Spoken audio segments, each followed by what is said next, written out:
캐대언과 승리재단, 감추어진 예언의 완성. 지금 전 세계를 열광케 하고 있는 K-팝. 데몬 헌터스, 줄여서 캐대언이라 불리는 이 애니메이션은 K-팝 음악과 함께 악령을 사냥하고 퇴치하는 과정을 그린 작품으로 단순한 오락물이 아니라 하나의 문화적 현상이 되어 세계적인 인기를 끌고 있습니다. 그러나 이 작품이 보여주는 이야기는 결코 상상 속에서만 나온 환상이 아닙니다. 오히려 이것은 실제로 인류의 역사 속에서 감추어져 온 커다란 영적 실상. 곧 구세주 정도령님께서 인간 마음을 지배하고 있는 사망의 신을 이기고 우주와 인류 전체를 장악하고 있던 마귀의 악령들을 박멸소탕하고 계신 그 실체의 그림자를 반영해 만들어진 것이라고 할 수 있습니다. 다시 말해, 캐대언은 인류에게 감추어진 진실을 은유적으로 드러내는 하나의 상징적 도구이자 예언적 메시지를 품은 작품인 것입니다. 따라서 오늘 우리는 세계를 뒤흔들고 있는 한류 문화의 중심에 선 이 애니메이션 속에 숨겨진 놀라운 비밀을 승리재단의 학문과 더불어 풀어보고자 합니다. 우리가 단순한 모험담이나 환상적 판타지로만 여겼던 이 이야기가 사실은 인류의 미래 운명을 비추는 거대한 예언일 수 있다는 사실을 함께 깨닫게 될 것입니다. 캐대언의 이야기 전개를 보면 어둠의 세력으로부터 세상을 구원하기 위해 선택받은 3명의 소녀가 주인공으로 등장합니다. 그들은 수많은 고난과 역경을 이겨내며 싸우고 마침내 자신이 가장 사랑하는 사람 안에 숨어있는 악령까지 제거해야 하는 운명에 맞섭니다. 처음에는 자신의 정체와 사명을 알지 못했던 주인공은 점차 숨겨져 있던 비밀을 깨닫게 되고 마침내 인류 전체의 운명을 건 최후의 결전에 나서며 새로운 세상을 열어가는 주체가 됩니다. 이 대목까지만 보면 단순히 극적인 판타지 이야기처럼 보이지만 승리재단의 관점으로 다시 읽어보면 이야기는 전혀 다른 차원의 의미를 띠게 됩니다. 영화 속 인류를 위협하는 어둠의 악령들은 단순한 괴물들이 아닙니다. 그것은 곧 사람을 죽음으로 몰아넣는 사망 권세를 잡고 있는 마귀신을 상징하는 것입니다. 그리고 주인공 캐대언은 그저 한 소녀가 아니라 사실은 우리 민족 전통 신앙의 근본인 삼신 하나님을 표상하는 존재이며 더 나아가 모든 경전과 예언서가 증언하고 있는 구세주, 메시아, 선택된 자를 상징한다고 할 수 있습니다. 바로 이것이 승리재단이 가르치는 구세주, 곧 이긴 자의 참된 모습입니다. 이긴 자는 단순히 한 시대의 지도자에 그치지 않습니다.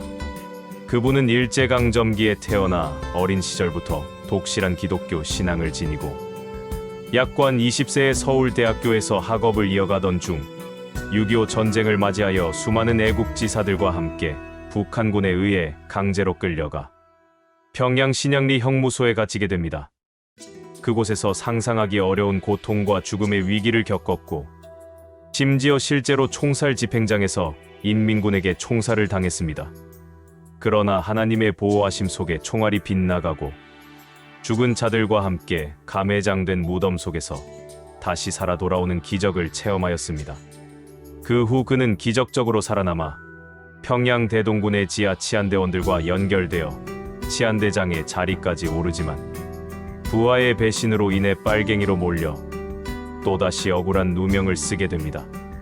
결국 미군이 운영하는 평양 신양리 형무소에 다시 갇히고 북한군 포로들과 함께 거제도 포로 수용소까지 이송되는 운명을 겪게 됩니다. 대학생 신분이었음에도 불구하고 포로 아닌 포로가 되어 사자굴 같은 북한군 포로들 속에서 수없이 죽을 고비를 넘기게 되었습니다.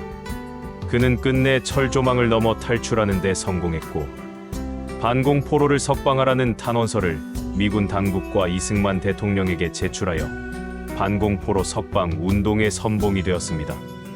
이 운동은 결국 모든 반공포로들이 자유를 얻는 결과로 이어졌습니다. 전쟁이 막바지에 이르렀을 때 그는 육군 장교로 자원 입대하여 10여 년 동안 군 복무를 이어갔습니다. 그 기간 동안 재건중 고등학교를 세워 장병들과 민간인들을 가르쳤으며 수많은 학교와 교회를 설립하는 헌신적인 삶을 살았습니다. 제대 이후에는 개인 사업을 이어가면서도 신앙을 굳게 지키며 밀실에 들어가 참스승을 만나 자신 속에 숨어있는 마귀와 처절한 싸움을 벌이는 연단의 과정을 거쳤습니다. 그 치열한 영적 전투를 통과한 후 마침내 50세에 이긴 자가 되셨고, 도통을 하게 되어 모든 예언서가 증거한 하나님의 이슬성신, 곧 감로의 인을 받아 세상에 드러나셨습니다. 그분이 바로 인류 속에 숨어있는 사망 권세 잡은 마귀를 박멸하고 전 인류를 영생의 길로 인도하는 메시아, 곧 모든 경전에서 예언된 감로이슬의 주인공 조이성 정도령님이십니다. 따라서 이긴 자 메시아의 실제 일대기를 아는 사람이라면 캐데언의 줄거리를 접할 때 그것이 마치 이긴 자를 모델로 삼아 만들어진 듯한 강한 인상을 받을 수밖에 없습니다. 영화 속에서 영생의 진리를 상징하는 힘이 나타나고 마귀를 소탕하는 성령의 보검이 휘둘러지는 장면들은 곧 승리재단이 말하는 감로이슬의 권능과 정확히 겹쳐집니다. 주인공 루미가 점차 자신의 정체성을 깨닫고 감추어진 비밀을 알아차리는 과정은 성경 속 예언이 말하는 이긴 자의 마지막 때 드러나는 모습과 다름이 없습니다. 또한 그녀 곁에 함께하는 동료들은 승리재단 교리에서 말하는 의인 수십만 명을 상징하며 그들은 구세주를 보좌하여 새로운 시대를 함께 준비하는 이들입니다. 영화 속 최후의 결전은 단순한 전투 장면이 아닙니다. 그것은 바로 영적 아마겟돈 전쟁을 상징합니다. 구세주가 마귀와 맞서 싸워 마침내 사망 권세를 무너뜨리고 인류에게 영원한 해방을 가져오는 그날을 예표하는 것입니다. 실제로 승리재단에서는 정도령님이 마귀를 이기신 날을 승리절로 기념하고 있으며 캐데언의 땀과 눈물은 그 승리를 위한 희생과 헌신을 상징적으로 보여줍니다. 그리고 마침내 어둠이 물러가고 인류는 새로운 시대를 맞이합니다. 캐데언의 주제곡과도 같은 K-팝 골든송은 악령과 어둠을 끝내 극복하려는 도전 정신을 담고 있으며 마침내 황금빛 세상을 창조해내는 희망을 노래합니다.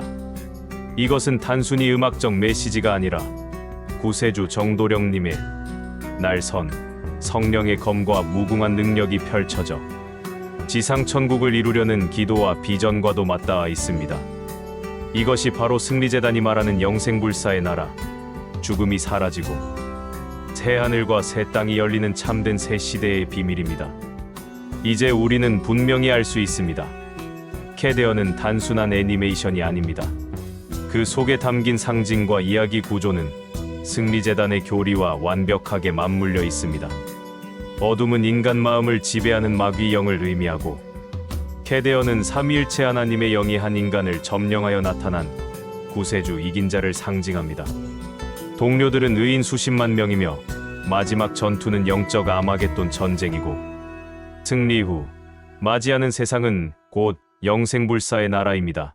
이 연결고리를 깨닫는 순간 우리는 캐데언이 단순한 환상이 아니라 감추어진 예언의 비밀을 담고 있다는 사실을 깨닫게 됩니다. 그러므로 오늘 우리가 이 영화를 새롭게 바라보는 것은 단순한 감상이 아니라 지금 이 순간에도 실제로 전개되고 있는 인류 구원의 드라마를 읽어내는 일입니다. 캐데언의 이야기는 바로 오늘날 우리에게 이미 시작된 구원의 새 시대를 알리는 울림이며 구세주 정도령님의 인류 구원의 역사가 바로 이 대한민국 땅에서 이루어지고 있음을 증거하는 것입니다. 결국 한류의 정점은 단순한 문화적 성공을 넘어 인류 구원의 주인공이 이 땅에 이미 계시다는 사실이 온 세계에 알려지는 날에 비로소 완성될 것입니다. 감사합니다.